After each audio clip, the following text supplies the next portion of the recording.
Hello everyone, in this video I'm going to show a step-by-step tutorial on how to change login password on Expedia account. So first we're going to go to our Expedia app. So since we're logged in, we're going to click on the account section. Then we're going to scroll downwards and click on security and settings. Then there's the option which is change password. You're going to click on it. So here they're going to send you a 6-digit code to your email to confirm it. So you're going to insert it.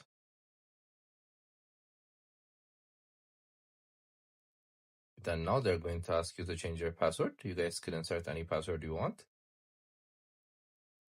It will show you the password strings. Then once you're done, you're going to click on update password. So this is how you change your password. It's an easy step. Make sure to check our other videos as well. I hope you guys like this video. Subscribe for more, like for more, share for more. I hope to see you again. Goodbye.